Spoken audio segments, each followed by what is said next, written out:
Hello, everyone. Welcome to the News Browse News broadcast. Family and friends of missing and murdered Indigenous women, girls, and Two-Spirit people are set to gather on Parliament Hill today for a press conference and vigil. The event, organized by Bridget Tolley, founder of Families of Sisters in Spirit, coincides with Red Dress Day. Participants will commemorate lost loved ones and discuss Canada's progress 10 years after the national inquiry into missing and murdered Indigenous women and girls. The Red Dress Initiative, used to raise awareness, was inspired by Métis artist A. Jane Black's 2010 exhibit, displaying over 100 red dresses. This news is from City News Everywhere. Prime Minister Mark Carney is expected to announce the appointment of Canada's next Governor-General at a press conference in Ottawa on Tuesday. The current Governor-General, Mary Simon, who is Canada's first Indigenous Governor-General, will reach the 5-year mark of her tenure in July. Following past discussions regarding Simon's French language abilities, Prime Minister Carney has indicated that the next vice-regal representative will be fluent in both official languages. Mary Simon speaks English and Inuktitut and, despite taking lessons, is not fluent in French. Whit Fraser, the vice-regal consort, recently mentioned to the Globe and Mail newspaper that he and Governor-General Simon are actively looking for a new residence, suggesting preparations for a transition. This announcement marks a significant moment in Canadian federal appointments, as the Governor-General serves as the representative of the sovereign in Canada. This news is from City News Everywhere. The Canadian Press provides a roundup of today's key stories. Prime Minister Mark Carney is expected to announce Canada's next Governor-General today. This follows controversy over current Governor-General Mary Simon's French language abilities, with the new appointee expected to be bilingual. In provincial news, Quebec's legislature resumes with Premier Christine Frustrates pushing legislation on domestic violence and a draft constitution ahead of the fall election.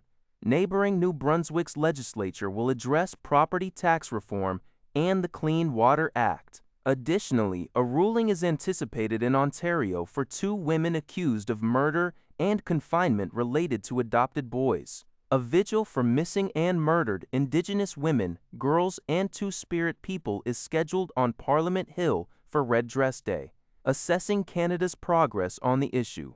Finally, new Ontario legislation capping ticket resale prices is causing frustration among season ticket holders, like Toronto Raptors fans, who rely on resales to manage costs.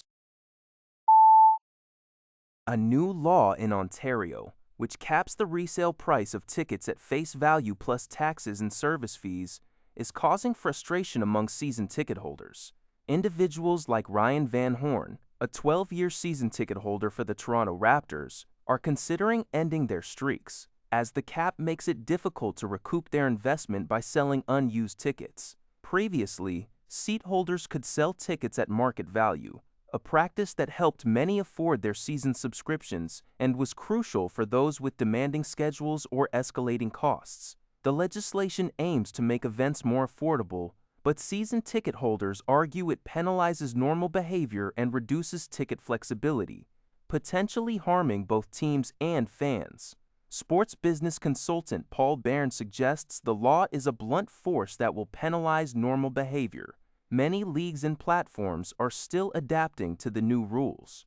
The Toronto Raptors, Maple Leafs, Toronto FC, and Toronto Blue Jays have stated they are working with the government and will provide updates soon. Shokalasha, a season ticket holder for the Toronto Tempo women's basketball team, is resorting to giving away tickets, finding it time-consuming and less effective than selling. The province is currently holding a public consultation on the policy until May 10th. This report by City News Everywhere highlights the complex impact of the new legislation on long-time ticket holders and the broader sports and entertainment industry.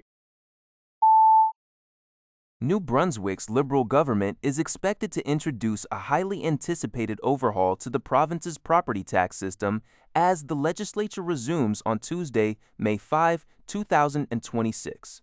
Opposition leader Glenn Savoy indicated his expectation for the Liberals to address the system, which has seen property taxes sharply increase in recent years due to a rapid rise in home values. A 2023 report from Housing Hub of New Brunswick noted a 53% jump in average home prices between June 2020 and February 2023. In response, the Liberals froze tax assessments in 2025 to allow time for a review and aim for a fair and stable system by the 2027 tax year. The government declined to comment on the upcoming legislation before its introduction.